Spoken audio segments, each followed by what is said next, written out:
اسجد نے سوئے ہوئے بیٹے کو دیکھا۔ میں گھر آتا ہوں تو صاحب بہادر سوئے ہوئے ملتے ہیں۔ میرے بیٹے کو بھی اپنی طرح بنا دیا، مجھ سے بیزار، خود میں گرفتار۔ اس کا لہجہ بہکا تھا۔ غانیہ نے گھبرا کر نفی میں سر ہلایا۔ اسجد نے بے ساختہ کہکا لگایا۔ تم واقعی مجھ سے بیزار نہیں ہو؟ وہ سنجیدگی سے بولا۔ نہیں، مجھے نیند آ رہی ہے، سارا دن پریشان رہی، پہلے آ کر بتا دیتے کہ نکاح نہیں کیا تو اب تک چین سے سو چکی ہوتی۔ وہ اطمینان سے بیڈ پر دراز ہوتے گویا ہوئی۔ سو جاؤ، ہو سکتا ہے صبح اٹھو تو میرے نکاح کی خبر ملے۔ وہ خطرناک حد تک سنجیدہ تھا۔ اسجد، اس نے سہم کر دیکھا۔ وہ اس کی نیند اڑا کر شرارت سے مسکرا تھا۔ وارڈروب سے کپڑے لے کر واش روم کی طرف بڑھ گیا۔ غانیہ کا دل ایک نئے وہم سے روشناس ہو کر اسے محتاط کر گیا تھا۔ اسجد، میں کبھی بھی کسی اور کو ہمارے درمیان برداشت نہیں کروں گی، مذاق میں بھی نہیں، مجھ میں اتنی سکت نہیں ہے۔ وہ اس کے سونے کے بعد بھی جاگ رہی تھی۔ یہ الفاظ وہ اسے کہنا چاہتی تھی لیکن اسے کہنے کی ہمت نہیں تھی۔ دوسری شادی اس کا حق ہے اور اسجد کو اس کی اجازت کی کبھی ضرورت نہیں پڑے گی۔ یہ بات بھی غانیہ کو اچھی طرح معلوم تھی۔ تم نے جو حرکت کل کی اس کے بعد ہمارا تم سے ہر تعلق ختم ہو گیا۔ اس کے چچا چودھری اکمل کی گرجدار آواز نے حویلی کے در و دیوار ہلا دیے۔ دونوں بھائیوں میں مثالی محبت تھی، بچوں میں جلن و حسد کا شائبہ تک نہ تھا، سوائے سہیل کے جو اسجد کو خاص پسند نہیں کرتا تھا۔ میں نے وہ کیا جو مجھے بہتر لگا۔ اسجد کو کوئی ندامت نہ تھی، نہ ہی خوف تھا۔ اس حویلی میں ہمارے قانون چلتے ہیں، شہر کے نہیں۔ تم حد سے تجاوز کر رہے ہو، تم مجھے انتہائی قدم اٹھانے پر مجبور مت کرو۔ چودھری اجمل بیٹی پر دہاڑے۔ بابا، میں حق تلفی اور ناانصافی نہیں دیکھ سکتا۔ ہاں، تم حق تلفی نہیں دیکھ سکتے لیکن شہر کی عورتوں کے ساتھ تعلقات رکھ کر میری بہن کی حق تلفی کر سکتے ہو۔ واہ چودھری اسجد، اچھا قانون ہے۔ ہمارے لیے دوسرے اصول اور اپنے لیے دوسرے۔ سہیل پھنکارا تھا۔ میں اپنی صفائی میں ایک لفظ نہیں کہوں گا، جو سمجھنا ہے سمجھ لو۔ وہ بھی گھرایا۔ بینش کون ہے؟ سوال اس کی ماں نے کیا۔ سہیل کی آنکھوں میں استہزائی تاثرات در آئے۔ اس کے پاس وضاحت دینے کی سوا کوئی چارہ نہ تھا۔ دوست ہیں میری، ہم یونیورسٹی میں پڑھتے تھے اور ہم دونوں ایک دوسرے کو پسند کرتے تھے۔ میں آپ سب کو بتانے والا تھا لیکن انہیں دوسروں کے معاملات میں دخل دینے کی عادت ہے۔ سہیل کی طرف دیکھتے ہوئے وہ نخوت سے گویا ہوا۔ اسجد، سہیل بڑا ہے، بہنوئی ہے تمہارا، تمیز سے بات کرو۔ اس کی ماں نے اسے ٹوکا، وہ لب بھینچ گیا۔ آپ اس سے پوچھے وہ لڑکی کس عزت دار گھرانے سے تعلق رکھتی ہے؟ سہیل نے انہیں یاد دلایا۔ اس نے بیزاری سے سہیل کو دیکھا۔ عزت دار گھرانے سے تعلق ہے اس کا، ماڈلنگ اس کا شوق تھا، وہ چھوڑ چکی ہے۔ تم میری بہن پر ایک ماڈل لا رہے ہو؟ سہیل بھڑکا۔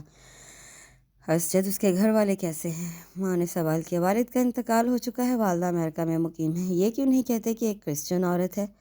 سہیل کی مداخلت نے اسے زج کر دیا۔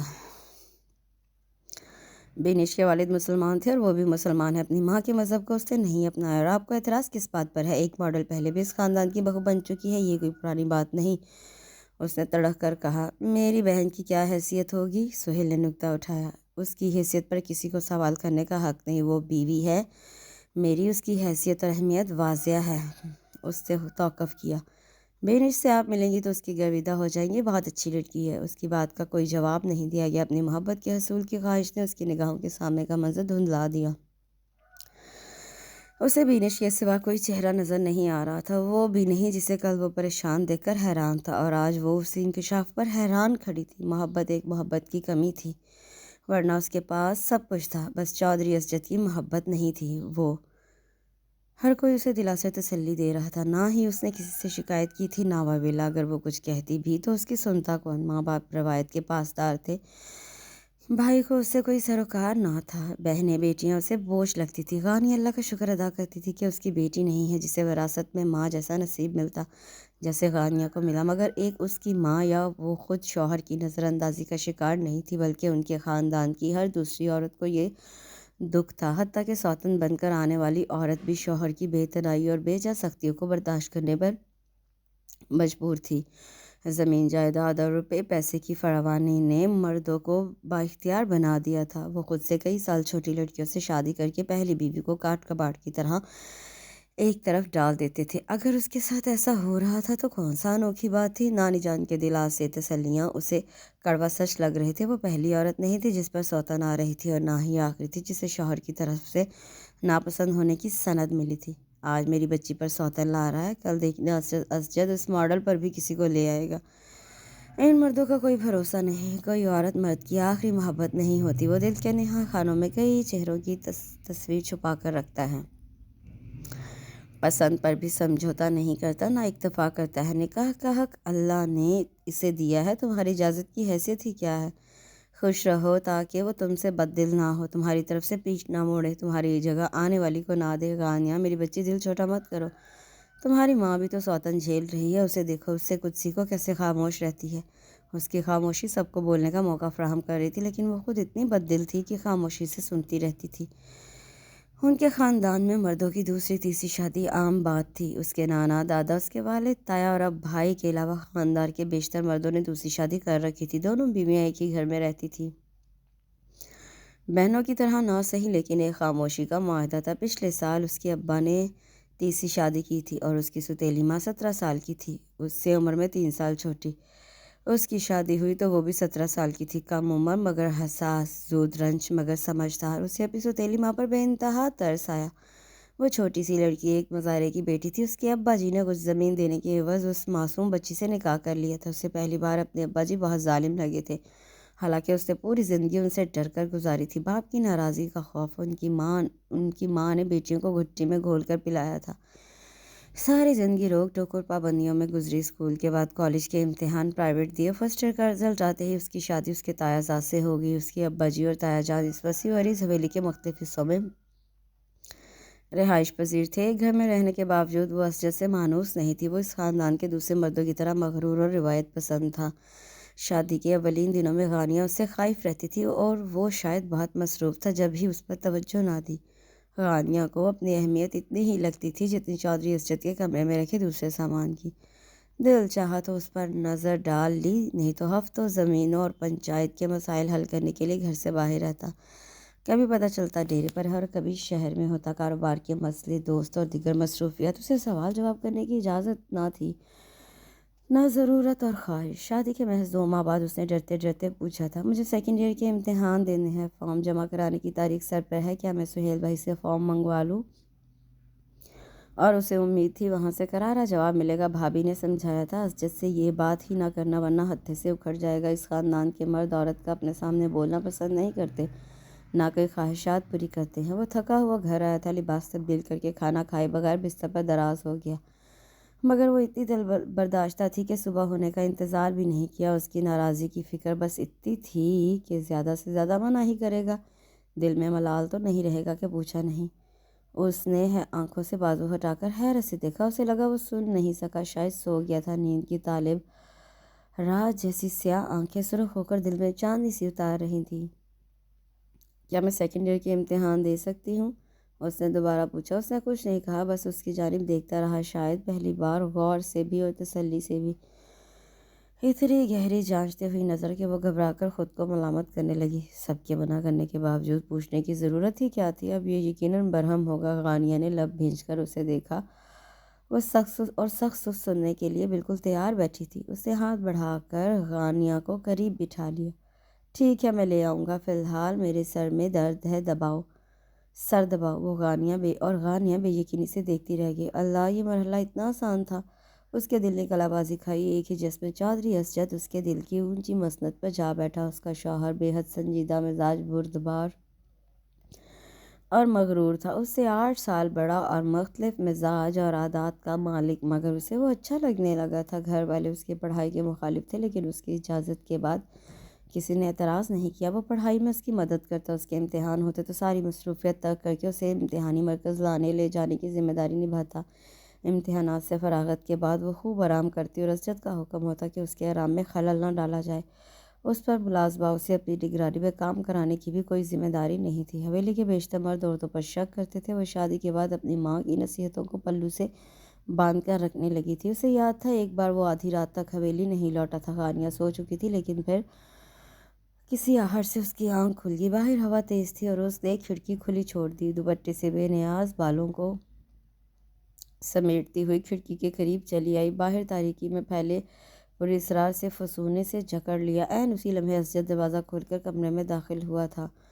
اس نے چونک کر دیکھا اور گھبرا کر پیچھے ہٹی۔ کسے دیکھ کر مسکرایا جا رہا ہے؟ اس نے قریب سے اسے قریب آتے ہوئے استفسار کیا۔ غانیہ کے ذہن سے سحر پھونکتی رات کا فسو اتر گیا۔ نہیں تو کوئی نہیں ہے، وہ کھڑکی کے قریب آتے ہوئے اسے بھی خود میں سمیٹ گیا۔ کوئی تو ہے، وہ باہر دیکھتے ہوئے شرارت سے گویا ہوا تھا۔ نہیں اسجد، میرا یقین کریں، کوئی بھی نہیں، میں تو بس ایسے ہی دیکھ رہی تھی۔ اس کا خوف سا کانپتا وجود، سفید پڑتی رنگت آنکھوں میں اپنے عکس کی جگہ ہر راز کو دیکھ کر وہ چونکا تھا۔ غانیہ کیا ہو گیا؟ میں نے تو ویسے ہی کہہ دیا تھا، یہ آسمان پر چاند ستارے ہیں اس لیے۔ لیکن اسے سنا ہی نہیں۔ اسجد بلیو می، کوئی نہیں تھا۔ آپ سہیل بھائی کی طرح مجھے مت ماریے گا، میں کبھی کھڑکی کے پاس نہیں آؤں گی، باہر نہیں دیکھوں گی، یقین کریں میں چھت پر بھی نہیں جاتی، اور میری کوئی سہیلی بھی نہیں ہے، میں بری لڑکی نہیں ہوں۔ اسجد مجھ پر شک مت کیجیے گا۔ شادی کے 8 ماہ بعد وہ اس لڑکی کا ایک الگ روپ دیکھ رہا تھا۔ اس میں اعتماد کی کمی نہیں تھی، ذہین تھی، پھر بھی وہ خوفزدہ تھی۔ اسے بے حد تکلیف ہوئی، سہیل سے ایسی جہالت کی امید نہیں تھی۔ غانیہ یار میری طرف دیکھو، میں ایسا لگتا ہوں تمہیں؟ کیا میں نے آج تک کچھ کہا تمہیں؟ بتاؤ، کیا میں تم پر سختی کر سکتا ہوں؟ کبھی نہیں۔ ہاتھ اٹھارا تو دور کی بات ہے، میں کبھی اونچی آواز میں بات نہیں کر سکتا۔ تم سے شک کیوں کروں گا تم پر؟ میری جان، تم بہت پاکیزہ، باکردار اور پیاری لڑکی ہو۔ تمہاری حیا میرا غرور ہے، میری بیوی کو کوئی نظر اٹھا کر نہیں دیکھ سکتا۔ اسجد نے اسے بچوں کی طرح نرمی سے سمجھایا تھا۔ اس سے بے یقینی سے دیکھا، اتنی سی بات پر اس کے بھائی نے روئی کی طرح دھنک کر رکھ دیا تھا۔ وہ کھڑکی سے باہر دیکھ رہی تھی۔ اسے نہیں پتا تھا کہ باہر ملازم لڑکا اسے دیکھ رہا ہے، مگر یہ منظر حویلی میں داخل ہوتے سہیل نے دیکھ لیا تھا۔ اس لڑکے کے تو ہاتھ پاؤں سلامت نہیں رہے تھے، لیکن رعایت بے خبر و معصوم 14 سالہ غانیہ کو بھی نہیں ملی تھی۔ وہ اب بھی اس مار کو یاد کر کے کام جاتی تھی۔ زخم بھر گئے تھے، لیکن اعتماد ریزہ ریزہ ہو کر بکھر گیا تھا۔ اسجد آپ واقعی ناراض نہیں ہیں؟ اور اسجد نے اسے یہ بات اپنے ہی انداز میں باور کرائی تھی۔ غانیہ چودھری اسجد کو اپنے دل کی اونچی مسند پر براجمان کر چکی تھی، لیکن اس دن اسے یقین ہو گیا کہ وہ بھی چودھری اسجد کے دل پر حکومت کرتی ہے۔ کیا ہوا جو کبھی اس سے کہا نہیں؟ غانیہ کو سننے کی طلب نہیں تھی، وہ اس کا دامن عزت اور محبت سے بھر چکا تھا۔ غانیہ نے اسے اپنے اس بھائی سہیل کے رویے کے متعلق منون ہر بات بتا دی تھی۔ تم پر کوئی پابندی نہیں ہے، تم کھڑکی میں کھڑی ہو سکتی ہو، چودھری اسجد کی بیوی کی طرف دیکھنے کی کسی کی مجال نہیں ہے۔ ہوگی کبھی بھی دل چاہے تو چھت پر جا سکتی ہو، اور اگر چاہو تو مجھے اپنی سہیلی بنا لو۔ وہ اس کی سنجیدگی سے کہی آخری بات پر کھلکھلائی تھی۔ آپ بہت مختلف ہیں، اس نے معصومیت سے اعتراف کیا۔ تم بلا جھجک کہہ سکتی ہو کہ میں بہت اچھا ہوں، اس نے اس بات میں سر ہلا دیا۔ بھائی کا خیال ہے کہ سہیلیاں بغاوت کا دست دیتی ہیں، سہیلیوں کی سنگت بگاڑ دیتی ہے۔ اصل میں میری ایک سہیلی تھی، افشین، وہ جو آپ کی کزن ہے، ماجد ماموں کی بیٹی، کرلی ہیئر والی، جس کی بڑی بڑی آنکھیں ہیں۔ وہ اس کی توجہ سے بات سن رہا تھا، اس کے یاد دلانے کے انداز پر وہ بے ساختہ مسکرایا تھا۔ غانیہ اپنی ہی دھن میں بول رہی تھی، افشین میری طرح بہت باتیں کرتی ہے، ایک بار وہ بھائی کو برا بھلا کہہ رہی تھی تو بھائی نے سن لیا، پھر مجھے اس سے کبھی بات نہیں کرنے دی۔ اسجد نے اسے لفظ لفظ پڑھ لیا تھا۔ وہ مرد تھا، عورت کو پڑھنا اس کے لیے آسان تھا۔ وہ تو پھر بہت سادہ و سلیس زبان میں لکھی حسین نظم کی طرح تھی، جب ہی اس کو کوئی مشکل نہیں ہوئی تھی۔ تم مجھ سے دوستی کر سکتی اور میری برائیاں بھی، میں کبھی اعتراض نہیں کروں گا۔ غانیہ کے دل میں اجالے اتار کر وہ خود بھی منور ہو گیا تھا، اتنا کہ غانیہ کے لیے اس کو براہ راست دیکھنا دشوار ہو گیا تو وہ اپنی ہتھیلیوں پر نظر جما کے قسمت سے اسے یہ انمول شخص ملا تھا، اور وہ اسے کبھی کھونا نہیں چاہتی تھی۔ گریجویشن کے رزلٹ کے ساتھ ہی وہ ماں کے عظیم مرتبے پر بھی فائز ہو گئی۔ ذمہ داری بڑھ گئی تھی، لیکن اس کے باوجود اس نے انگریزی میں ماسٹرز کے لیے داخلہ لے لیا۔ اسجد کو ہمیشہ کی طرح کوئی اعتراض نہیں تھا، وہ ہر مقام پر اسے سپورٹ کرتا تھا۔ وہ اپنی زندگی سے مطمئن تھی، لیکن ایک اس کی محبت کے انکشاف سے اس کا اطمینان غارت ہو چکا تھا۔ بینش نام کے پتھر نے اس کی زندگی کے پرسکون جھیل میں طوفان برپا کر دیا تھا۔ ان کی جلد شادی ہونے کی خبریں سوشل میڈیا پر گردش کرنے لگی تھی، ہر کوئی اسجد اور بینش کی بات کرتا تھا، اسے اپنے کانوں میں پگھلتا ہوا سیسا گرتا محسوس ہوتا۔ اسجد میں سمجھتی تھی تم غانیہ کے ساتھ خوش ہو، اچانک دوسری شادی کا فیصلہ کیسے کر لیا؟ کیا غانیہ سے محبت نہیں تھی تمہیں؟ غانیہ کے قدم اسٹڈی کے دروازے پر تھم گئے۔ ثریا بھابی نے اس کے دل کی بات پوچھی تھی۔ وہ دونوں بہن بھائی اس کی آمد سے قطعی لا علم تھے۔ تو کیا ہوا اگر میں شادی کر رہا ہوں؟ خاندان میں تقریباً سب نے ہی 2 3 شادیاں کی ہوئی ہیں۔ مجھے بینش پسند تھی، پہلے بھی میں اسی سے شادی کرنا چاہتا تھا، مگر وہ اچانک اپنی مما کے پاس سے امریکہ چلی گئی اور بابا نے میری شادی میری مرضی کے خلاف غانیہ سے کر دی۔ اس سے میری ذہنی ہم آہنگی نہیں ہے، میں اپنے مزاج کے خلاف ہر بات برداشت کرتا رہا۔ اب اگر میں دوسری شادی کر رہا ہوں تو اس میں اعتراض کرنے والی کوئی بات نہیں۔ میں نے وعدہ کیا تھا بینش سے، اب میں وعدے سے پھر نہیں سکتا۔ وہ یہیں اس گھر میں رہے گی، کوئی عام لڑکی نہیں ہے، نہ ہی کسی فلمی بیک گراؤنڈ سے تعلق رکھتی ہے۔ اس نے شوق کے کچھ عرصے کے لیے ماڈلنگ کی تھی، مگر اب چھوڑ چکی ہے۔ بائی پروفیشن سائیکالوجسٹ، ایک میچور پڑھی لکھی لڑکی ہے۔ ثریا بھابی کے استفسار پر اس نے دل کھول کر رکھ دیا۔ کیا وہ جانتی ہے کہ تم شادی شدہ اور ایک بچے کے باپ ہو؟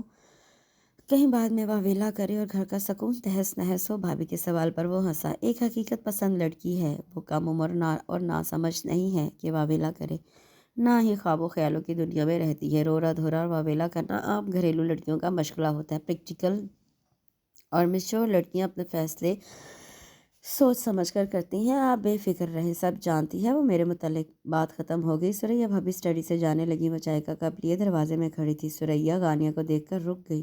وہ فیصلہ کر چکا ہے، تمہیں دل مضبوط کرنا ہے۔ ثریا بھابی کی صلاح ناقابل عمل تھی۔ اسے گھر والوں سے شادی کرنے کی اجازت بھی مل گئی، اگرچہ اس نے اجازت مانگی نہیں تھی، نہ اسے ضرورت تھی۔ غانیہ نے بھی سب کی طرح خاموشی سے اس کے فیصلے کو قبول کر لیا۔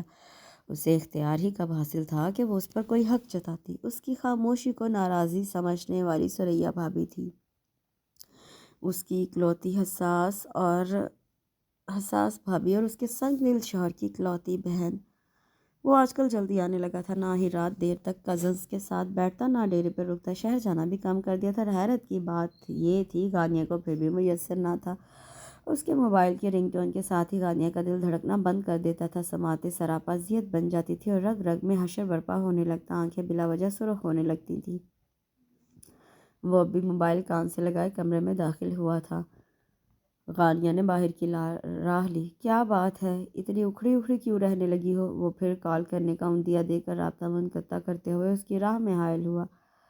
دل چاہا کہے آپ جو کہیں اور فکس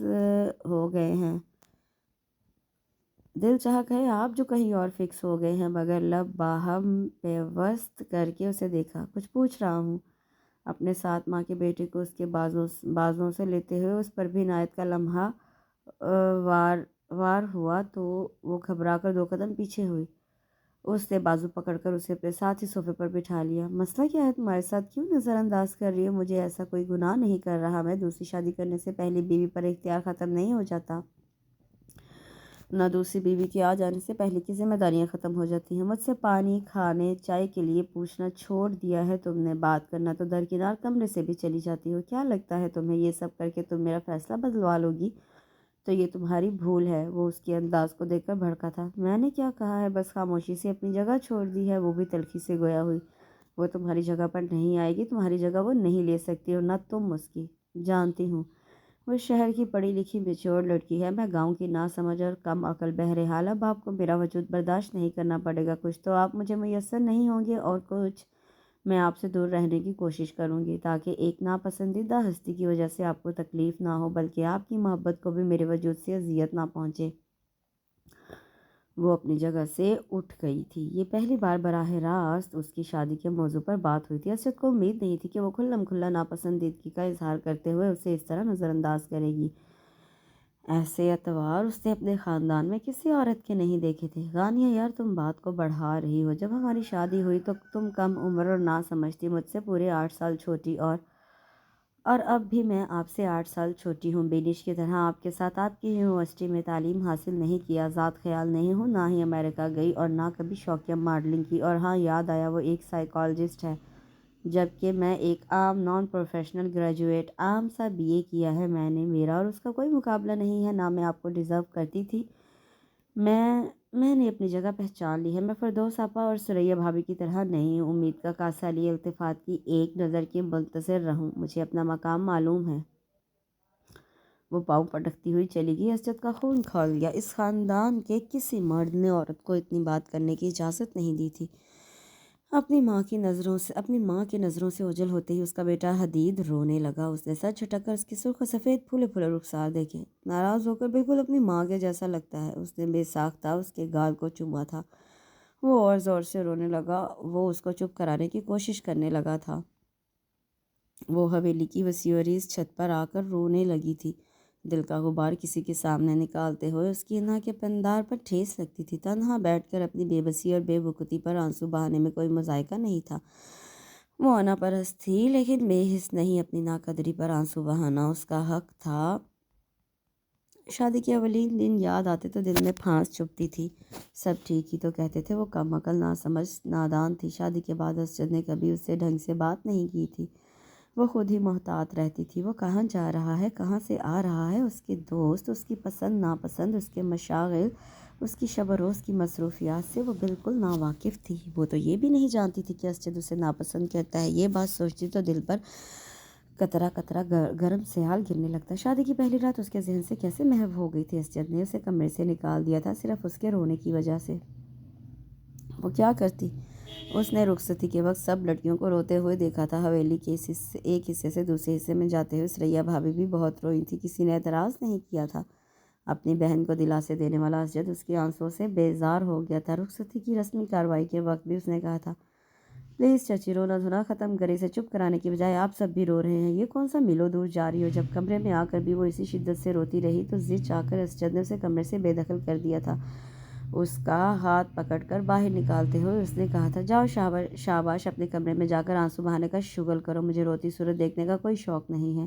منہ پر دروازہ بند ہوتے ہی اس نے دائیں ہاتھ سے گہرا سرخ شرارہ تھاما اور بائیں ہاتھ سے بے دردی سے آنکھیں رگڑی۔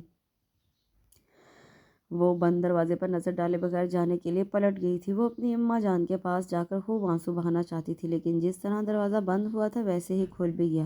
اندر آ جاؤ، اس کی بھاری آواز غانیہ کی سماعت سے ٹکرائی اور پھر اس کا بازو سختی سے پکڑتے ہوئے کمرے سے جس طرح نکالا تھا اسی طرح کمرے میں واپس کھینچ بھی لیا تھا۔ دروازہ بند کر کے وہ اس کی جانب بہت خونخوار تیولیے پلٹا تھا، لیکن اس کی صورت دیکھ کر لب بھیج گیا۔ سرخ لباس میں گلابی چہرے پر چھائے حزن کے رنگ، آنکھوں سے بہتے آنسو اور اس کی جانب اٹھی ہوئی شکوہ کے نگاہوں نے اسے اس قدر شرمندہ کر دیا تھا۔ سوری، میں اس طرح روڈ نہیں ہونا چاہتا تھا، مگر تمہارے آنسو مجھے غصہ دلا رہے ہیں۔ رونے کی ضرورت کیا ہے؟ تم رخصت ہو کر پردیس نہیں آئی ہو۔ یہ وہی حویلی ہے جہاں صبح شام تم سب سے ملتی رہتی۔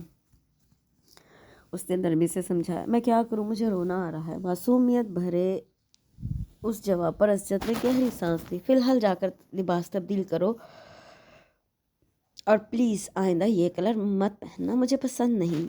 اس کا دل کرلایا۔ اسے ہر بات پوری جزیات کے ساتھ یاد آ رہی تھی۔ ہاں، اسے میں کبھی پسند تھی ہی نہیں۔ اس وقت بھی اس کے لیے آنسوؤں پر پہرے بٹھانا مشکل تھا۔ اب بھی یہ کام اس جیسی زود رنج کے لیے کٹھن تھا۔ اس وقت اسجد نے اسے رونے کے سبب کمرے سے نکال دیا تھا اور آج ایسا وقت پڑا تھا کہ وہ ضبط کریا کی ہزار کوششیں کر کے ناکام ہونے کے بعد یہاں چلی آئی تھی۔ بہت دیر آنسو بہانے کے بعد اسے یاد آئے گا اس کا بیٹا اسے ڈھونڈ رہا ہوگا۔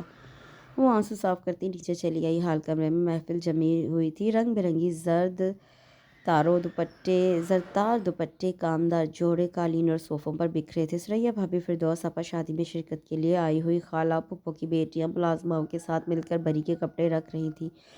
اس کا بیٹا قالین پر بکھرے جل مل دوپٹوں کو دیکھ کر خوش ہو رہا تھا اور شاہ صاحب کے ہاتھ میں خوبصورت قیمتی نگوں سے جڑا طلائی سیٹ کا ڈبہ تھا۔ یقیناً وہ اس وقت کسی اور کو سوچ رہا تھا۔ اس کی دونوں مائیں بیٹے کو یقیناً آنے والی بہو کے لیے خریدا گیا سیٹ دکھا رہی تھیں۔ اسجد کی والدہ کو وہ لوگ بڑی تائی اور تایا جان کی دوسری بیوی کو چھوٹی اماں کہتے تھے۔ ان کا صرف ایک بیٹا تھا، عابد۔ اسجد اس پر جان چھڑکتا تھا اور آج کل عابد کی شادی کی تیاریاں زور و شور سے ہو رہی تھیں۔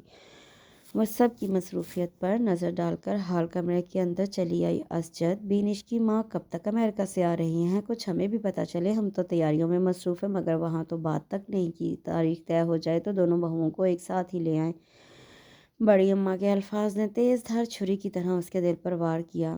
وہ جلد ہی آ جائیں گی۔ فی الحال آپ عابد کی شادی کی تیاری کریں، اور ویسے بھی اسے اس طرح کے زیورات اور ایمبرائڈری والے بھاری بھر کپڑے پہننے کی عادت نہیں۔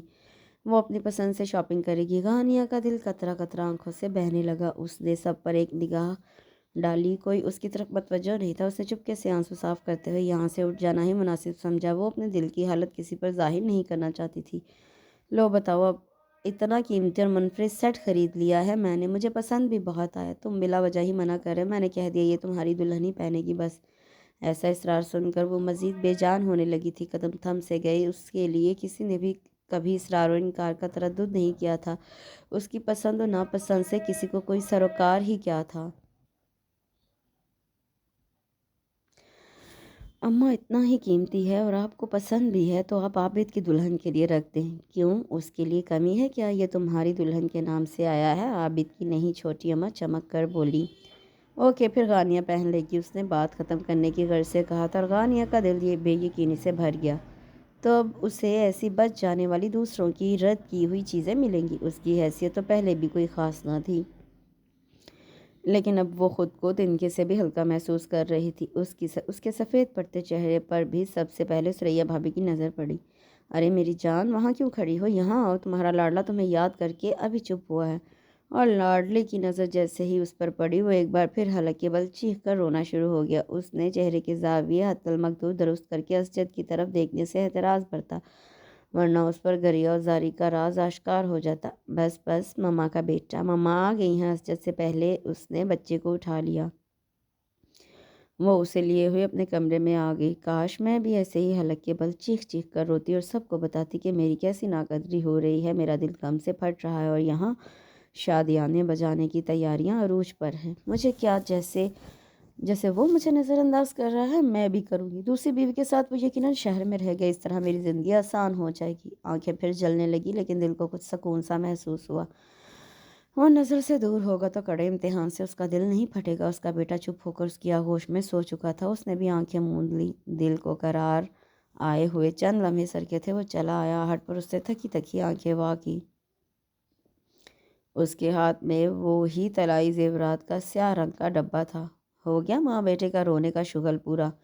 وہ قریب ہی دراز ہوا۔ غانیہ کے دل میں نشتر اتارنا کتنا آسان تھا، وہ بخوبی جانتا تھا۔ وہ خود میں برداشت کی طاقت پیدا کرنے کے لیے اللہ سے صبر مانگنے لگی۔ یہ اماں لائی تھی، بہت اصرار سے دیا ہے، عابد کی شادی میں پہن لینا، ان کا مان رہ جائے گا۔ اس نے ڈبہ اس کی طرف بڑھاتے ہوئے سوئے ہوئے بیٹے کا گال چوما، پھر اس کی گود سے اٹھا کر اپنے پہلو میں لٹا لیا۔ بالکل تم پر گیا ہے، حالانکہ وہ شکل و صورت میں باپ کی ہو بہو کاپی تھا۔ سب اسے اسجد سے ملاتے تھے اور وہ اسے غانیہ سے ملاتا تھا۔ وہ بالکل چپ تھی۔ اس نے غانیہ کی طرف دیکھا۔ کیا سوچ رہی ہو؟ وہ بھری بیٹھی تھی۔ اس سوال پر سب سے پہلے وہ سیاہ ڈبہ اٹھا کر زمین برد کیا۔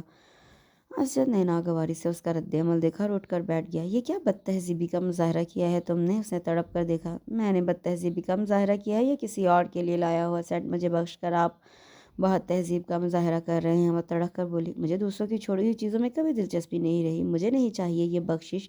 اس زبردستی کے تعلق میں خیرات کی طرح میری جھولی میں چند لمحے ڈال کر آپ مجھے بیوقوف نہیں بنا سکتے، اور آپ کو ضرورت بھی نہیں ہے۔ میری مجبوری ہے جو اس گھر میں ہوں۔ سب مجھے سمجھوتے کا درس دیتے ہیں، مجھے کوئی نہیں سمجھتا، اور کر تو رہی ہوں سمجھوتا۔ اس پر آپ آ گئے ہیں یہ خیرات لے کر۔ کیا بات کر رہی ہو؟ ان سب فضولیات کا مطلب کیا ہے آخر؟ وہ بیزاری سے بولا۔ غانیہ بیڈ سے اتر گئی۔ میں اور میری ہر بات آپ کو فضول ہی لگتی ہے؟ یہ جا کر اپنی نئی نویلی دلہن بینش کو دیم بڑی تائی اس کے لیے لائی تھی، اگر اسے نہیں پسند تو کوئی تیسری دیکھ لیں جو آپ کی بچی کھچی توجہ پر کھل اٹھے۔ مجھ سے یہ توقع مت رکھیے گا کہ میں ناپسندیدہ ہونے کی سند پانے کے بعد بھی آپ کی ناانصافیاں برداشت کر لوں گی، اس خیرات کو بخوشی قبول کر لوں گی۔ میں حد سے تجاوز کرتی آپ کی یہ ناپسندیدگی نہیں سہ سکتی، کبھی نہیں۔ میں آپ سے علیحدگی چاہتی ہوں۔ وہ خود نہیں جانتی تھی یہ آخری الفاظ اس نے کیسے اور کیوں ادا کیے۔ نہ وہ اتنی نڈر تھی اور نہ اس نے اس نہج پر کبھی سوچا تھا، پھر بھی اس نے وہ کہہ دیا جو اس کے لاشعور میں بھی نہیں تھا۔ اسجد سن کر آگ بگولا ہو گیا۔ اس نے اپنی جگہ سے اٹھ کر اس کے مقابل آتے ہوئے اس کا بازو دبوچا تھا۔ کیا چاہتی ہو تم؟ ذرا پھر سے کہنا۔ اس کی سرخ آنکھوں میں دیکھتے ہوئے غانیہ کو اپنی جان لبوں پر آتی محسوس ہوئی۔ کہو کیا چاہتی ہو تم؟ اس بار پہلے سے زیادہ سختی سے استفسار کیا تھا۔ اس نے گھبرا کر نفی میں سر ہلایا۔ غانیہ کیا کہہ رہا ہوں میں؟ دہراؤ اپنے الفاظ۔ وہ دبی آواز میں دھاڑا تھا۔ غانیہ سوکھے پتے کی طرح لرز گئی۔ اسجد میں یہ نہیں چاہتی، میں چاہتی ہوں مر جاؤں، بس میں مرنا چاہتی ہوں۔ عجب بے بسی کا احساس تھا، ایک لاپتہ سا درد، ایک بے نام سی چبھن اور ایک بے معنی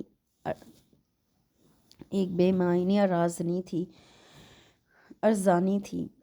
وہ رونے لگی تھی۔ وہ جو اس کے لفظوں کا کرارا جواب دے کر اسے اپنے اختیار کی لامحدود حد باور کرا دینا چاہتا تھا، یکدم بے بس ہو گیا۔ پہلے اس کے بازو پر گرفت نرم پڑی، پھر بہت احتیاط سے اسے سمیٹ لیا۔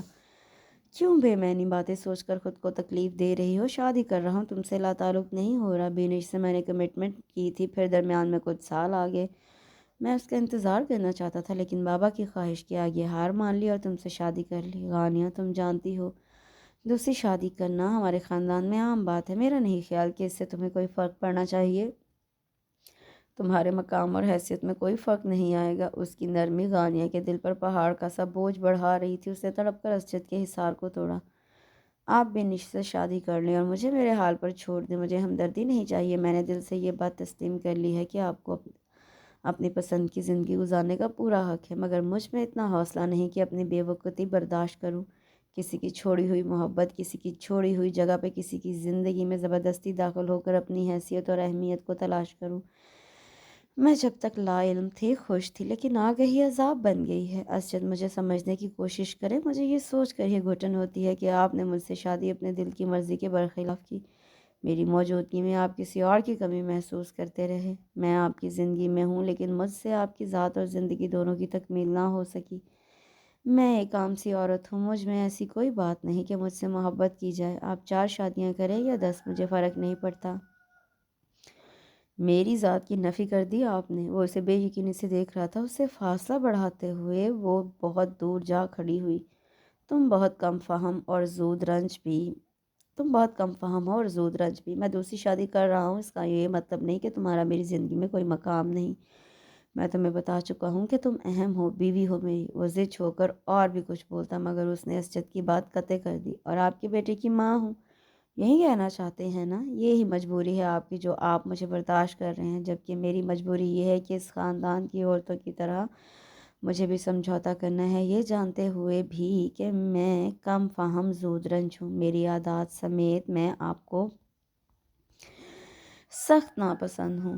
غانیہ یار، خود ترسی کا شکار ہو رہی ہو، تم اس طرح ظاہر کر رہی ہو جیسے میں ظلم کے پہاڑ توڑ رہا ہوں تم پر، حالانکہ ہمارے خاندان کے بیشتر مردوں نے دوسری اور کچھ نے تیسری شادی کی ہوئی ہے، مگر تم واویلا کر رہی ہو۔ اس نے اس الزام پر کچھ نہیں کہا، پھینکا ہوا طلائی سیٹ اٹھایا، احتیاط سے ڈبے میں بند کر کے اس کی سمت بڑھایا۔ سوری، آئندہ واویلا نہیں کروں گی، آخری بار شکایت کی ہے، اس کے بعد غلطی سے بھی حرف شکایت لبوں پر نہیں آئے گا۔ بس مجھے رد کی ہوئی کوئی چیز آئندہ مت دیجیے گا، نہ کوئی تحفہ نہ کوئی لمحہ۔ اس نے ڈبہ نہیں تھاما تو وہ میز پر رکھ کر اسی طرح اپنی جگہ پر جا کر بیٹھ گئی جیسے کچھ ہوا ہی نہ ہو۔ اسجد نے چند ساتھ اسے تعصب سے دیکھا۔ اچھا چلو باہر چلتے ہیں، بہت اچھا موسم ہے، تمہارا موڈ ٹھیک ہو جائے گا۔ وہ نرمی سے گویا ہوا تھا، اب کچھ ٹھیک نہیں ہوگا، نہ میرا موڈ نہ ہمارا تعلق۔ وہ تلخی سے گویا ہوئی، حالانکہ ایک لمحے پہلے کہا تھا کہ حرف شکایت لبوں پر نہیں آئے گا، اور دوسرے ہی پل پھر تلخ ہو گئی تھی۔ اسجد نے اسے گھور کر دیکھا اور پھر کمرے سے نکل گیا۔ وہ سینے میں دبی سسکی کا گلا گھونٹتے ہوئے خود کو صبر کا درس پڑھانے لگی۔ جہاں چیزیں اختیار سے باہر ہو جائیں وہاں صبر کر لینا ہی بہتر ہوتا ہے، اس طرح اپنی اور دوسروں کی زندگی کا سکون برباد نہیں ہوتا۔ یہ خاندان کی روایت ہے، کوئی نئی بات نہیں ہونے جا رہی، تمہیں دل پر لینے کی ضرورت نہیں۔ ہنسو کھیلو خوش رہو، تمہارا حق تمہیں ملے گا، اس گھر میں تمہاری حیثیت اور اہمیت کم نہیں ہوگی، تمہارا مقام کوئی نہیں چھین سکتا۔ تم اسجد کی پہلی بیوی ہو اور رہو گی، اس کے بیٹے کی ماں ہو، بیٹے کی ماں ہونا کوئی معمولی بات نہیں۔ سن رہی ہو غانیہ؟ سریا بھابی نے اس کا کندھا ہلایا، اس نے ہاتھ میں پہنا نفیس ڈیزائن والا سونے کا کنگن گھماتے ہوئے سر اسبات میں ہلایا۔ غانیہ میری جان کچھ کہو تو، سریا بھابی نے اس کی ٹھوڑی چھوتے ہوئے نرمی سے کہا۔ اس نے سریا بھابی کے چہرے کی طرف دیکھا، اس خاندان کی سب عورتیں ایک دوسرے کی ہمدرد تھیں، مگر یہ ظلم تو نہیں تھا۔ اس نے گہری سانس لبوں سے آزاد کرتے ہوئے دل پر چھائے ملال کو کم کرنے کی کوشش کی۔ سن لیا ہے سب، آپ جانتی ہیں میں ایک حقیقت پسند عورت ہوں، جانتی ہوں رو دھو کر چیخ کر اور بلا وجہ گھر کا اور اپنا سکون تہس نہس کر کے آئی مصیبت کو ٹالا نہیں جا سکتا۔ اگر انسان کے پاس کوئی حکمت عملی نہ ہو، وہ بالکل مجبور ہو تو واویلا کرنے کی بجائے حالات سے سمجھوتا کرنا بہتر ہے۔ میں نے سمجھوتا کر لیا ہے بھابی، آپ بے فکر ہو جائیں، اس نے تسلی دیتے ہوئے اپنی کلائی میں موجود کنگن کو گھمایا۔ اور تمہارے دل نے بھی سمجھوتا کر لیا ہے؟ بھابی کے سوال نے اس کی روح کھینچ لی، پھر بھی وہ بدقت مسکرائی۔ بھابی، یہ تو آپ نے مرے پر 100 کوڑے مارنے والا سوال کیا ہے۔ دل ہوتا ہے بھلا اس خاندان کی عورتوں کے پاس؟ آپ کو اجازت ہے دل کی سننے کی؟ میں دل کی نہیں مان سکتی، بہت ذلیل و خوار کراتا ہے، جیسے اس دل نے مجھے بے موت مارا ہے، میں نے بھی دل کو پھانسی دے دی۔ اسجد کا مجھ سے کوئی قلبی تعلق نہیں ہے، وہ تو مجھے پسند ہی نہیں کرتا تھا، مگر اب جس سے شادی کرے گا وہ اس کی منچاہی ہے، مجھے ایسا دکھ نہیں جیسا دکھ اسے سوتن کا جھیلنا پڑے گا۔ یعنی میرا وجود اس کے لیے باعث آزار ہوگا، جیسے آپ مہر النساء کو دیکھ کر تڑپتی ہیں۔ جب میرا بھائی آپ جیسی محبت کرنے والی شریک حیات کے ہوتے ہوئے دوسری شادی کر سکتا ہے تو پھر آپ کا بھائی کیوں نہیں کر سکتا؟ اس کا بھی حق ہے۔ بس فرق صرف یہ ہے کہ میں آپ کی طرح صابر نہیں اور تھوڑے پر شاکر بھی نہیں ہو سکتی۔ اسے مجھ سے محبت نہیں تو میں بھی نہیں تو مجھے بھی نہیں ہے۔ ثریا بھابھی نے اسے ترہم بھری نگاہوں سے دیکھا۔ تمہیں اسجد سے محبت نہیں؟ انہیں حیرت ہوئی۔ یہ میں مان ہی نہیں سکتی۔ مان لیں، وہ ٹھیک ہی کہہ رہی ہے۔ ثریا نے چونک کر دروازے کی سمت دیکھا۔ وہ یقیناً ساری بات سن چکا تھا۔ بے تاثر چہرہ اور برف لہجہ ثریا کو چونکا گیا تھا، لیکن غانیہ کو جیسے کوئی فرق نہیں پڑا تھا۔ وہ اسی طرح اپنی کلائی میں موجود کنگن کے ساتھ کھیل رہی تھی۔ چہرے پر گھبراہٹ تھی، نہ ندامت۔ اس نے غانیہ کے لاتعلق انداز کو نظر انداز کرتے ہوئے بہن کی طرف دیکھا۔ السلام علیکم آپا، کیسی ہیں آپ؟ کمرے میں آ کر وہ صوفے پر براجمان ہوتے ہوئے اس کا لب و لہجہ بدل گیا۔ معمول کا انداز، پرسکون چہرہ۔ وعلیکم السلام، میں ٹھیک ہوں، تم کب آئے؟ میں سمجھی آج تم زمینوں پر گئے ہو تو پھر کل ہی واپسی ہوگی۔ یہی سوچ کر غانیہ سے ملنے آ گئی۔ وہ فی الفور جانے کے لیے کھڑی ہو گئی۔ بہت اچھا کیا، اس طرح اسے اپنے دل کی باتیں کرنے کا موقع مل گیا۔ اس بار لہجے میں قدرے تلخی در آئی تھی۔ ثریا کی گھبراہٹ میں اضافہ ہوا۔ دل کو انجانا سا خوف لاحق تھا۔ انہوں نے سپاٹ چہرہ لیے بیٹھی غانیہ کو دیکھا۔ وہ وضاحت دینے کے موڈ میں نظر نہیں آ رہی تھی۔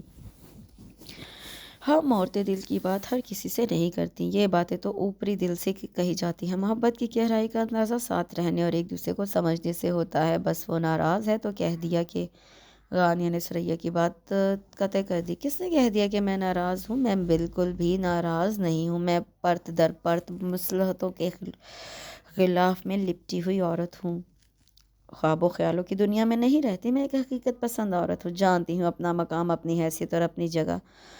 وہ نپے تلے بالکل ہموار لب و لہجے میں بولتی ثریا کو ششدر کر گئی۔ حیران تو وہ اپنے بھائی کی خاموشی پر بھی تھی۔ اس حویلی کے مرد عورت کو اپنے سامنے زبان کھولنے کی اجازت نہیں دیتے تھے۔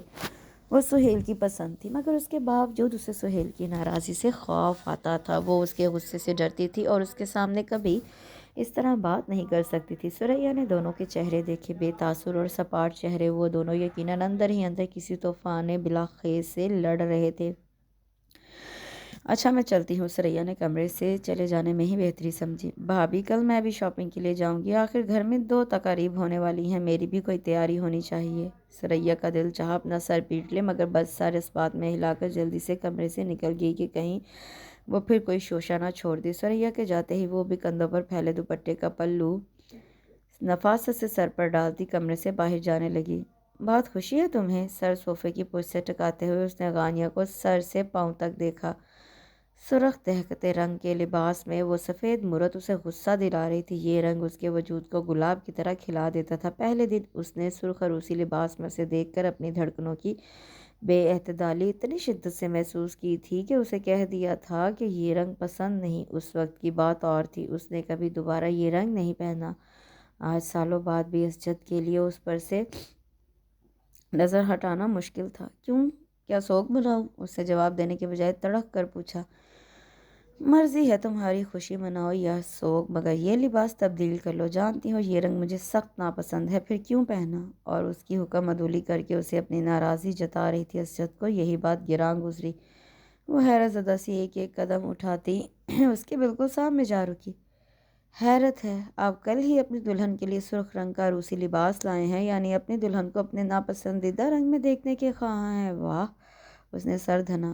وہ میں نہیں لایا، بڑی اماں نے منگوایا ہے۔ وہ تنک کر گویا ہوا۔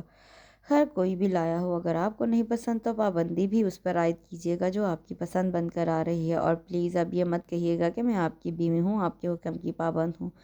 آپ کی پسند ناپسند کا خیال رکھنا میرا فرض ہے، کیونکہ یہ باتیں میں جانتی ہوں۔ تم اپنی حدود سے تجاوز کرتے ہوئے بہت زیادہ بول رہی ہو، اس کا خمیازہ بھگتنا پڑے گا تمہیں۔ اسجد نے اسے برہمی سے دیکھا۔ خمیازہ بھگت ہی رہی ہوں اپنی وفاؤں اور بے لوث محبت کا، اب کیا باقی رہ گیا؟ وہ دل میں سوچ کر رہ گئی، زبان سے کچھ کہہ کر بات بڑھانا نہیں چاہتی تھی۔ ان کا رشتہ پہلے بھی محبت کے لطیف جذبے اور احساسات سے عاری تھا۔ غانیہ کی بے التفاتی نے اسے مزید بوجھ بنا دیا تھا۔ اسجد نے بھی فریش ہونے کے لیے واش روم کی راہ لی۔ وہ واپس آیا تو غانیہ اپنے لبوں پر سرخ رنگ کی لپسٹک لگائے مزید شعلہ جوالا بنی اپنے لمبے بال سنوار رہی تھی، اسے شدید کوفت ہوئی، وہ اسے زج کر دینے کے در پہ تھی۔ اسجد کا عکس آئینے میں ابھرا تو وہ ایک طرف ہو گئی۔ وہ محسوس کیے جانے والا گریز تھا۔ چلو میں تمہیں شاپنگ کروا لاتا ہوں۔ غانیہ نے اس غیر متوقع پیشکش پر اسے حیرت سے دیکھا، وہ دل کو ہر آن نئی تکلیف سے آشنا کراتا تھا۔ بہت شکریہ، میں بھابھی کے ساتھ چلی جاؤں گی۔ میرے ساتھ جانے میں کیا قباحت ہے؟ کچھ نہیں، مگر ہو سکتا ہے آپ کو میرے ساتھ جا کر ندامت ہو۔ آپ کے معیار کے مطابق جو نہیں ہوں میں۔ غانیہ مجھے غصہ مت دلاؤ۔ مجھ پر غصہ ہی آ سکتا ہے آپ کو، وہ دل ملا کر کمرے سے نکل گئی۔ اسجد کے لیے اسے سمجھنا اور سمجھانا دونوں کام دشوار تھے۔ بینش بھی عابد کی شادی میں شرکت کے لیے آ رہی تھی اور وہ غانیہ کے رد عمل کے متعلق سوچ کر پریشان ہو رہا تھا۔ کون کہے گا کہ تمہارے دل میں قیامت کی تلخیاں پوشیدہ ہیں؟ حشر برپا کرنے کے سارے تیر کانٹوں سے لیس ہو کر دل کا درد چھپانے کا سامان کیا ہے تو اب مسکراؤ بھی، ورنہ ساری محنت ضائع جائے گی۔ عابد کی مہندی کا دن تھا، اس نے تیاری میں بہت اہتمام کیا تھا۔ جانتی تھی وہ آج بہت سے لوگوں کی جانچتی نگاہیں اس پر ہوں گی، نہیں جانتی تھی تو یہ کہ آج بینش بھی تقریب میں شرکت کے لیے کراچی سے آ رہی ہے۔ اگر اسے علم ہوتا تو اہتمام سے تیار ہونے کی بجائے کمرے سے ہی نہ نکلتی۔ خود پر ایک سرسری نگاہ ڈالنے کے بعد ڈریسنگ ٹیبل پر سے چاندی کی پازیب اٹھا کر بیڈ کا رخ کیا۔ اسی وقت اسجد چلا آیا، اسے دیکھ کر چونکا۔ امید نہیں تھی مجھے کہ تم اتنے اہتمام سے تیار ہو کر شادی میں شرکت کرو گی۔ تو کیا خیال تھا زندگی بھر اپنی ناقدری کا سوگ مناؤں گی؟ وہ چمک کر تمسخر سے بولی۔ نہیں خیر، مجھے یقین ہے کچھ عرصے تک تمہیں عقل آ ہی جائے گی۔ غانیہ نے لب بھیج کر صبر کا گھونٹ پیا اور پازیب پہننے لگی۔ میری مدد کی ضرورت ہے؟ وارڈروب کی جانب جاتے جاتے وہ رکا تھا۔ بہت شکریہ، اپنی نئی بیوی کی مدد کیجیے گا، اس کی برداشت جواب دے گی۔ بینش کو ان کیل کانٹوں سے لیس ہونے کی عادت نہیں، اور بائی دا وے ابھی میری نئی پرانی ایک ہی بیوی ہے، مدد بھی اسی کی کروں گا۔ ضرورت نہیں ہے۔ پازیب کا لاک بند کر کے اس نے ہاتھ جاڑے۔ میری ضرورت نہیں ہے؟ وہ سخت کبیدہ ہوا۔ غانیہ نے اسے حیرت سے دیکھا، یعنی ظلم کر کے مظلوم بھی خود ہی بن رہا تھا۔ نہیں، آپ کو میری ضرورت نہیں ہے، وہ گیلی لکڑی کی طرح سلگی۔ غانیہ، بینش میری زندگی میں پہلے آئی تھی، پھر بھی میں نے کبھی تمہاری طرف سے بے اعتنائی نہیں برتی، اپنی کسی فرض میں کوتاہی نہیں کی، تمہیں تمہارا مقام دیا۔ اگر میں اپنی کمٹمنٹ نبھا رہا ہوں تو تم مجھے مجرم کیوں گردان رہی ہو؟ ہر الزام سے خود کو بری ذمہ بھی کر لیا تھا۔ غانیہ اسے خالی نظروں سے دیکھتی رہی، کیسے کہتی کہ محبت نہیں دی، بولی تو بس اتنا، واقعی سب دیا، سب سے بڑھ کر ناپسندیدہ ہستی کو اپنی زندگی میں جگہ دے کر احسان عظیم کیا۔ آپ کو بار بار وضاحت دینے کی ضرورت کیا ہے؟ کر تو رہے ہیں شادی، مجھ جیسی بے بس اور کمزور عورت کی فکر کرنے کی ضرورت نہیں۔ وہ اپنی برداشت پر ہر بار دم بخود رہ جاتا تھا۔ اس کے سامنے اپنے بے بس ہو جانے پر، اپنی خاموشی اور نرمی پر، اس کے اپنے حواس پر چھا جانے کی وجہ اسے خود سمجھ میں نہیں آتی تھی۔ واقعی وہ ایک بے بس اور کمزور عورت تھی، مگر پھر وہ کیوں مغلوب تھا اور وہ غالب؟ مہندی کی تقریب شروع ہو چکی تھی۔ مہمانوں کی آمد کے بعد ہی وہ اپنے کمرے میں آیا۔ تیاری کے دوران بھی وہ اپنی طرف سے غانیہ کو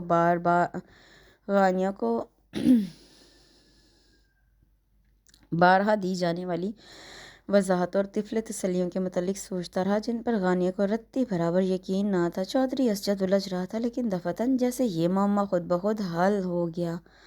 وہ کوئی عام عورت نہیں، بیوی ہے میری، مجھے اس کا اضطراب بے سکون کرتا ہے اور وہ سمجھتی ہے وہ بے بس اور کمزور ہے۔ چودھری اسجد کی بیوی بے بس اور کمزور نہیں ہو سکتی، وہ ہے بھی نہیں۔ 6 فٹ 2 انچ قد کا، مضبوط ارادوں اور بے تحاشا اختیارات کا مالک چودھری اسجد اس کی ملکیت ہے، میرے بیٹے کی ماں۔ اگر میرے حواسوں پر چھا جاتی ہے تو حیرت کی بات نہیں، اسے واویلا کرنے کی عادت ہے اور مجھے اس سمیت اب اس واویلے کی عادت ہو گئی ہے۔ عادت محبت پر سبقت لے جاتی ہے، محبت وہ بھی نامحرم سے، محبت ماضی کی یاد بن جاتی ہے اور یاد کا پس منظر وقت کے ساتھ ذہن سے محو ہو جاتا ہے، مگر جس کی عادت ہو جائے وہ محرم جان ہو تو پھر وہ ذہن و دل میں ہی نہیں بستا بلکہ رگوں میں بہتا ہوا محسوس ہوتا ہے۔ اس کا موبائل زور و شور سے بجا تھا، اس نے کال ریسیو کی۔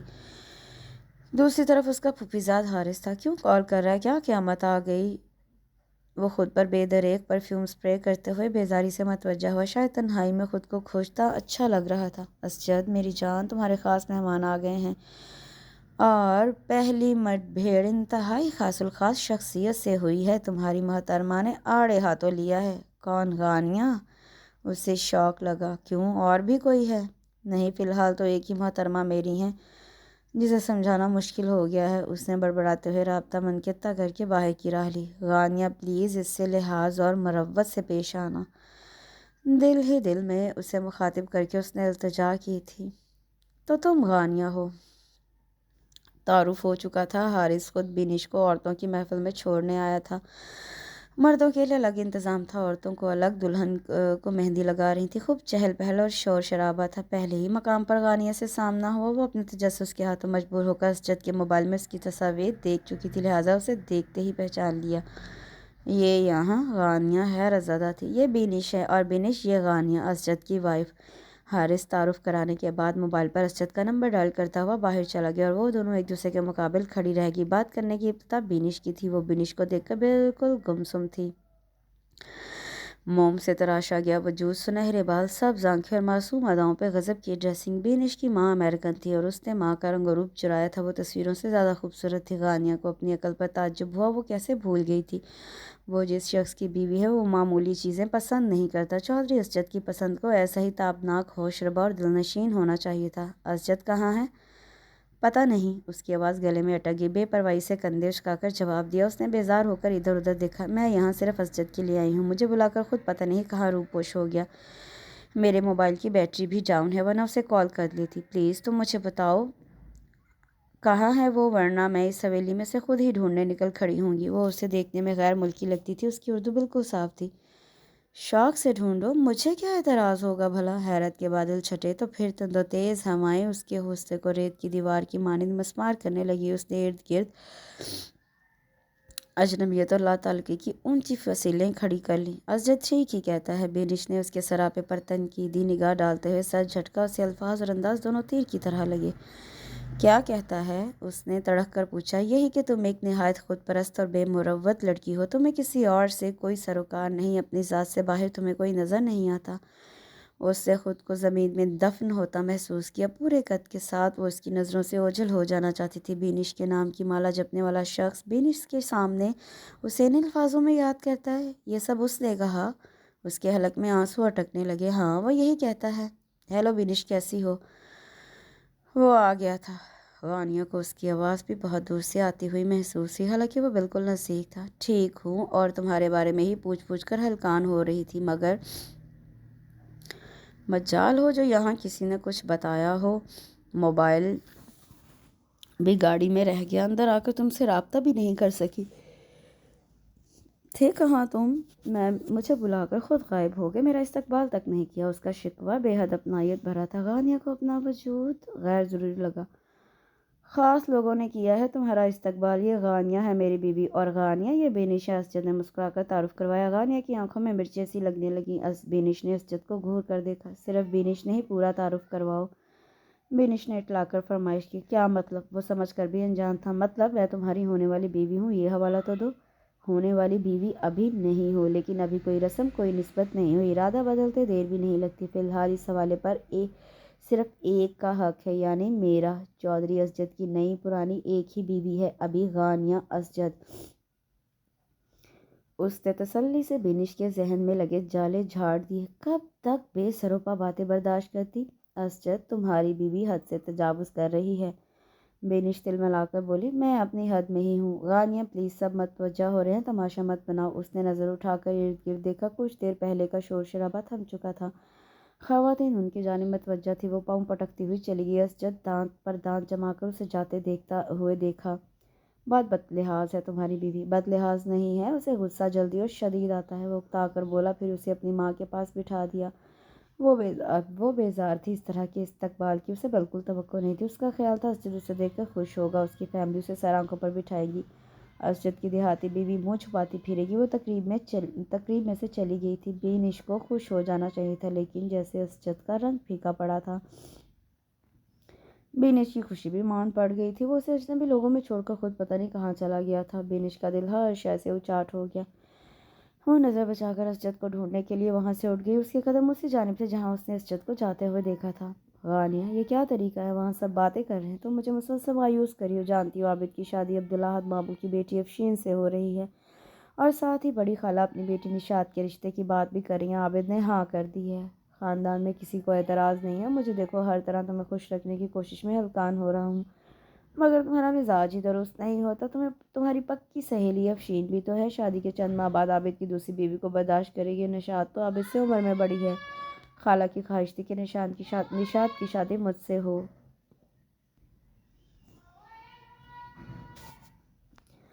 ہماری شادی کے فوراً بعد انہوں نے بات کی تھی مگر میں نے انکار کر دیا، صرف یہ سوچ کر کہ تم کم عمر ہو، تمہیں سیٹل ہونے میں مشکل ہوگی، تم سے نظر اندازی برداشت نہیں ہوگی. اچھا تھا میں انکار نہ کرتا. آج یہ رونا دھونا کرنے کی بجائے تم بھی خاندان کی دیگر عورتوں کی طرح میری دوسری تیسری شادی کو میرا حق اور اپنی تقدیر کا لکھا سمجھ کر قبول کر چکی ہوتی.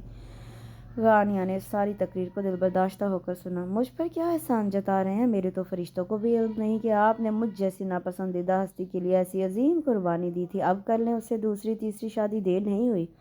عابد کسی اور سے شادی کر لے گا، جائیداد خاندان سے باہر نہیں جائے گی. زاہد خالو آپ کو اپنی سیاسی پارٹی کا چیئرمین بھی بنا دیں گے. اس سب کے لیے ہی عابد نے ہاں کی ہے اور آپ پچھتا رہے ہیں. وہ زہر خند ہوئی تھی، اچھی طرح جانتی تھی اس خاندان میں اپنے فائدے کے لیے رشتے کیے جاتے ہیں. اسجد نے اسے ملامتی نگاہوں سے دیکھا. ہاں پچھتا رہا ہوں، لیکن تم جیسی کم فہم بیوی کی وجہ سے بتا بتا کر تھک گیا ہوں کہ بینی سے کمٹمنٹ تھی، میری شادی کا وعدہ کیا تھا تو کیا اپنے کال سے پھر جاؤں؟ مرد کی شان اس کے کال نبھانے میں ہوتی ہے. تمہیں بھی مجھے سمجھنے کی کوشش کرنی چاہیے. جہاں منع کر سکتا تھا وہاں کر دیا تھا.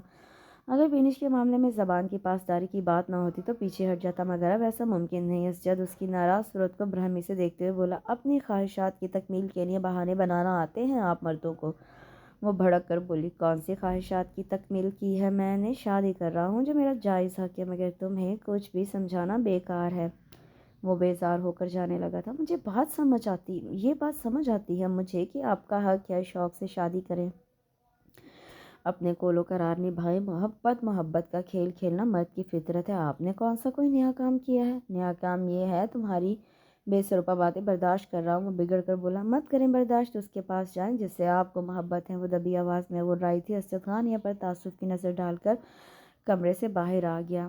اس نے اپنے عقب میں دروازہ خاصے زور انداز میں بند کیا تھا. سامنے ہی بینش کو دیکھ کر وہ بدمزہ ہو گیا. وہ کسی ملازمہ سے پوچھ کر اس طرف آئی تھی اور یہاں آ کر اسے مایوسی نہیں ہوئی. اس کے چہرے کے تاثرات بتا رہے تھے کہ وہ ان دونوں کی بحث سن چکی ہے. حیرت ہے چودھری اسجد بیوی کو قائل کرنے میں بالکل صفر ہے. اچھا تھا کہ تم مجھ سے شادی کرنے سے انکار کر دیتے. اس کا انداز طنزیہ تھا. تم سے وعدہ کیا تھا، اس سے مکر نہیں سکتا، لیکن بے فکر ہو جاؤ، وہ قائل نہ بھی ہو تو میں اپنا قول نبھاؤں گا. بینش نے بند دروازے پر نظر ڈالی. تم بلا وجہ سے قائل کرنے کی کوشش کر رہے ہو اور وہ بھی بات بڑھا رہی ہے. صاف ظاہر ہے وہ ہماری شادی سے خوش نہیں. چھوڑ دو اسے اس کے حال پر. مجھے کون سا یہاں مستقل قیام کرنا ہے؟ کراچی میں رہوں گی اور یہ یہاں. بینش کو اسجد کا غانیہ کی فکر میں ہلکان ہونا ایک آنکھ نہیں بھایا تھا. یہ میرا مسئلہ ہے، تمہیں فکر کرنے کی ضرورت نہیں. اسجد نے قدم آگے بڑھاتے ہوئے اسے ٹال دیا. وہ غانیہ کی بے تنہی بد لحاظی سے خائف ہونے کی بجائے اس کے لیے فکر مند تھا. اس کی فکر مندی دیکھ کر بینش آگ بگولا ہو رہی تھی. یہ جلن اور رقابت کا احساس دونوں عورتوں کے اندر یکساں موجود تھا، لیکن اسجد کو شکایت صرف غانیہ سے تھی. بینش اس کے خیال میں معاملہ فہم اور سمجھدار لڑکی تھی. اس نے جاتے جاتے پلٹ کر دروازے کی سمت دیکھا. غانیہ کا بے رنگ چہرہ نظر آیا. بینش کے لبوں پر فاتحانہ مسکراہٹ چمکی. ایک قدم بڑھاتے ہوئے اس نے اسجد کا ہاتھ بھی تھام لیا. ان دونوں کے نگاہوں سے اوجھل ہونے سے پہلے غانیہ نے دروازہ مقفل کر لیا. قفل دروازے پر ہی نہیں دل پر بھی لگ گیا تھا. اس نے اسجد کو خود سے دور جاتا ہوا دیکھ کر اسے دستبرداری کا فیصلہ کر لیا تھا. رات اپنے آنچل میں اندھیرا ہی نہیں چاند ستارے بھی سمیٹ کر لاتی ہے، مگر ہر رات ایک جیسی نہیں ہوتی. کبھی کبھی رات کے دامن میں سیاہ گھن گھور گھٹائیں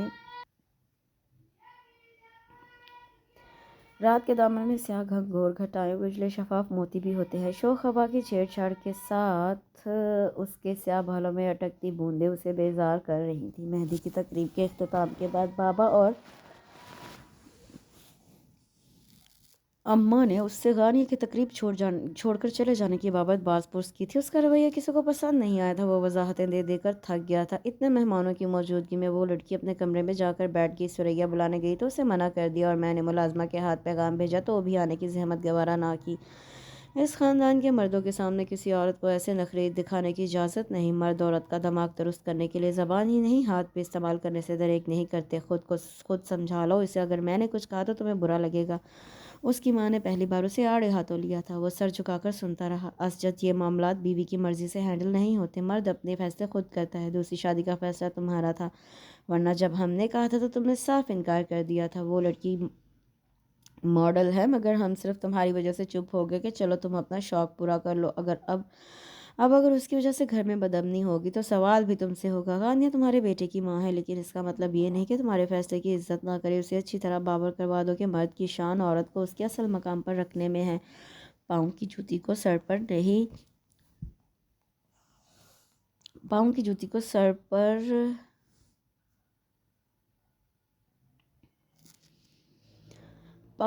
سر پر نہیں بٹھایا جاتا۔ یہ کسی اور کے نہیں، اس کے والد کے الفاظ تھے، اس کی بیوی غانیہ کے سگے تایا کے الفاظ۔ اسجد ان کے خیالات سے شدید اعتراض اور اختلاف رکھتا تھا۔ اسے اپنے والد کو تعصب سے دیکھا۔ آپ لوگ فکر مت کریں، میں اپنے معاملات ہینڈل کرنا اچھی طرح جانتا ہوں۔ اسے بھی اپنا مقام پتہ ہے، آئندہ آپ کو شکایت کا موقع نہیں ملے گا۔ اس نے بے دلی سے بات ختم کر دی۔ وہ اپنے ماحول، رسم و رواج اور حویلی کے اصولوں سے سخت برگشتہ تھا، اور ایسا اچانک نہیں ہوا تھا، بہت آہستہ آہستہ وہ ان روایات کے خلاف ہوا تھا۔ پہلی بار اس وقت جب الیکشن کے موقع پر سہیل نے اپنے ایک ملازم کے قتل پر زمین و آسمان ایک کر دیا تھا۔ وہ سمجھتا رہا سہیل مخالف پارٹی پر سبقت لے جانے کے لیے ایسا کر رہا ہے، مگر اس نے خون بہا میں لڑکی کا تقاضا کیا تو اسجد ہتے سے اکھڑ گیا۔ سہیل نے بالا ہی بالا سب معاملات طے کر کے قاتل کی بہن مہر النساء سے نکاح کر لیا۔ وہ لڑکی کسی کی منگیتر تھی، کم عمر اور حساس۔ اس کا منگیتر کس طرح تڑپتا رہا، اسے مارا پیٹا گیا۔ اسجد اس کا طرفدار تھا، اس کی وکالت کرتا رہا، مقدمہ لڑتا رہا، یہاں تک کہ معاملہ بظاہر ٹھنڈا پڑ گیا، مگر یہ اسجد کی غلط فہمی تھی۔ اسے چودھری اجمل نے اپنے ایک سائنٹر دوست کے بیٹے کی شادی میں جانے کا کہہ کر اسلام آباد بھیج دیا، اور اس کے جاتے ہی سہیل نے مہر النساء سے نکاح کر لیا۔ اس کے منگیتر نے خودکشی کر لی اور مہر النساء زندہ لاش بن کر رہ گئی۔ دوسری بار اسے اپنے رسم و رواج سے اس وقت شکایت ہوئی جب جائیداد کی وجہ سے اس کی شادی اس کی مرضی کے خلاف غانیہ سے کرا دی گئی۔ اس کے والدین نے اسے آمادہ کرنے کے لیے ہر حربہ استعمال کیا، جائیداد سے آگ کرنے کی دھمکی دی، لا تعلق ہو جانے کا ڈراوا دیا، اور جب وہ نہ مانا تو سہیل نے اس کی بہن کو طلاق دینے کی دھمکی دے کر اسے ہتھیار پھینکنے پر مجبور کر دیا۔ اس سے شادی کر لی، لیکن اس کا دل اس حویلی کے اصولوں کے خلاف ہو گیا۔ وہ اپنی زندگی میں صرف بینش کو شامل کرنا چاہتا تھا، جس سے وہ محبت کرتا تھا۔ اس کے دل اور زندگی میں کسی اور عورت کی جگہ نہیں تھی۔ غانیہ کو اس کی زندگی میں شامل کر دیا گیا تھا۔ وہ اسے کئی دنوں تک نظر انداز کرتا رہا۔ غانیہ نے بھی اس کے آگے پیچھے پھر کر اس کا دل جیتنے اور توجہ حاصل کرنے کی کوشش نہیں کی۔ وہ اگر گریز برتتا تھا تو وہ اسے رتی برابر پرواہ نہیں تھی، لیکن اسجد کو جلد احساس ہو گیا وہ کم عمر ہی نہیں، محبت جیسے حساس جذبے سے نابلد بھی تھی۔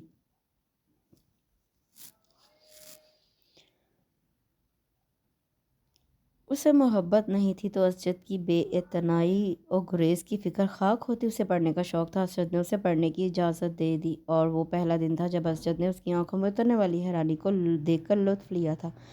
وہ اس حویلی کے دوسرے مردوں سے مختلف تھا۔ اس کا دل خود سے وابستہ ہستی کو کمتر سمجھنے پر کبھی آمادہ نہیں ہوا۔ وہ ہر عورت کی عزت کرتا تھا، پھر بیوی کو کیوں کر عزت نہ دیتا۔ والدین سے اس نے حویلی کے رسم و رواج اور ناپسندیدہ اصولوں کے متعلق کبھی بحث نہ کی، اور نہ ہی ان کے خیالات بدلنے کی کوشش کی۔ آج بھی وہ وہاں سے اٹھ کر اپنے کمرے میں چلا آیا تھا تاکہ غانیہ کو سمجھا سکے، مگر دروازہ بند تھا۔ کئی بار دستک دینے کے باوجود اس نے دروازہ نہیں کھولا تھا۔ وہ ضد چاہ کر باہر آ گیا۔ وسیع و عریض حویلی کی حدود سے باہر درختوں کا سلسلہ تھا۔ وہ ایک تناور درخت کے نیچے ایک پتھر پر بیٹھ کر سگریٹ سلگانے لگا۔